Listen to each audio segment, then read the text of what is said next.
सावन सोमवार व्रत कथा। सावन सोमवार की पूजा के समय पढ़ें यह व्रत कथा, पूरी होगी मनोकामना। सावन सोमवार व्रत कथा। सावन सोमवार व्रत रखने से पुत्र, योग्य वर, जल्द विवाह के योग बनते हैं। सावन सोमवार व्रत में शिवजी और माता पार्वती की पूजा करते हैं। पूजा के समय सावन सोमवार व्रत कथा सुनते हैं। इसके बिना पूजा और व्रत अधूरा रहता है। आइए जानते हैं सावन सोमवार व्रत कथा। पहला सावन सोमवार व्रत 14 जुलाई को है। इस साल सावन में 4 सावन सोमवार व्रत हैं। इसमें भगवान शिव और माता पार्वती की पूजा विधि विधान से करते हैं। सावन सोमवार व्रत से जल्द विवाह के योग बनते हैं, मनचाहा या योग्य जीवनसाथी प्राप्त होती है। महादेव की कृपा से अखंड सौभाग्य, सुख, समृद्धि, आरोग्य, धन, वैभव आदि की प्राप्ति होती है। सावन सोमवार व्रत के दिन जब शिव पूजा करें तो सावन सोमवार की व्रत कथा जरूर सुनें।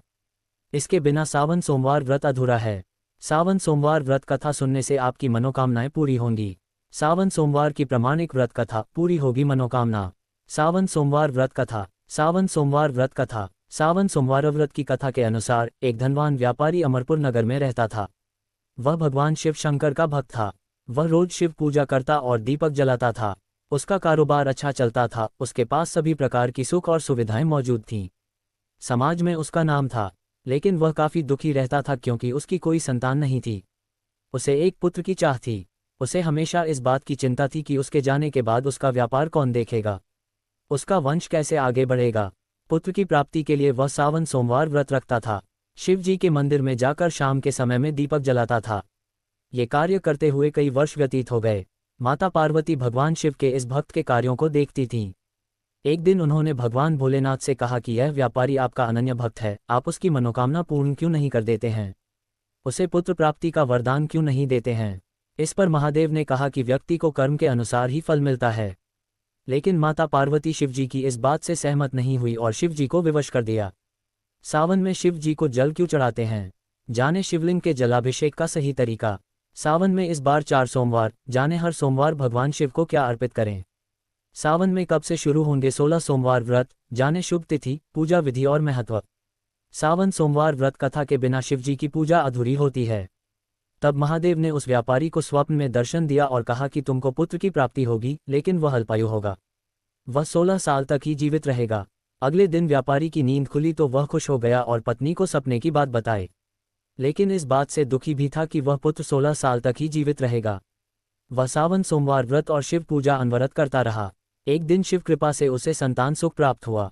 उसके घर में बेटे का जन्म हुआ। व्यापारी ने अपने बेटे का नाम अमर रखा। वह समय के साथ बड़ा होने लगा।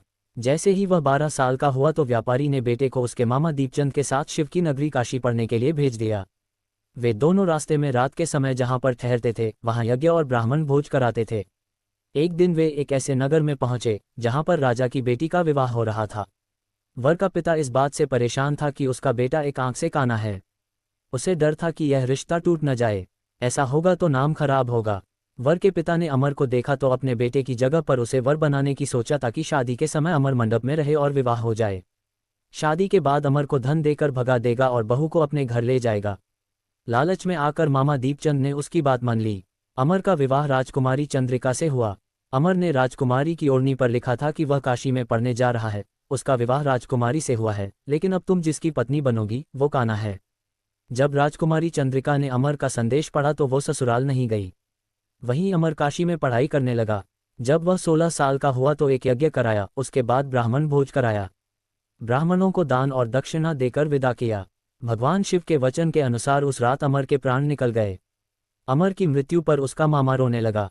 वहां पर काफी लोग आ गए। वहीं से भगवान शिव और माता पार्वती भी जा रहे थे। 2025 में सावन सोमवार कब है? माता पार्वती ने दीपचंद को रोते देखा तो दया आ गई। उन्होंने शिवजी से कहा कि हे प्रभु, आप इसके कष्ट को दूर कर दें। तब शिवजी ने बताया कि यह उसी व्यापारी का लड़का है जिसे पुत्र होने का वरदान दिया था और यह भी बताया था कि 16 वर्ष तक ही जीवित रहेगा। उस अनुसार आज इसके 16 साल पूरे हो गए। इस पर माता पार्वती ने कहा कि आप इसके प्राण लौटा दें, नहीं तो इसके माता पिता रो रोकर अपने प्राण त्याग देंगे। माता पार्वती ने कई बार शिव जी से आग्रह किया। भगवान शिव ने अमर को जीवनदान दे दिया। वह जीवित हो उठा। उसने अपनी शिक्षा पूरी की और राजकुमारी चंद्रिका के पास पहुंचा। वहां पर उसने एक यज्ञ कराया। राजा और राजकुमारी अमर को पहचान गए। राजा अमर को घर लाए। उसका आदर सत्कार हुआ। उसके बाद राजकुमारी चंद्रिका अमर के साथ उसके घर चली गई। अमर को जीवित देखकर उसके माता पिता खुश हो गए। उस रात व्यापारी के स्वप्न में भगवान शिव एक बार फिर आए। उन्होंने कहा कि सोमवार व्रत करने का ही फल है कि तुम्हारे बेटे को जीवनदान मिला है।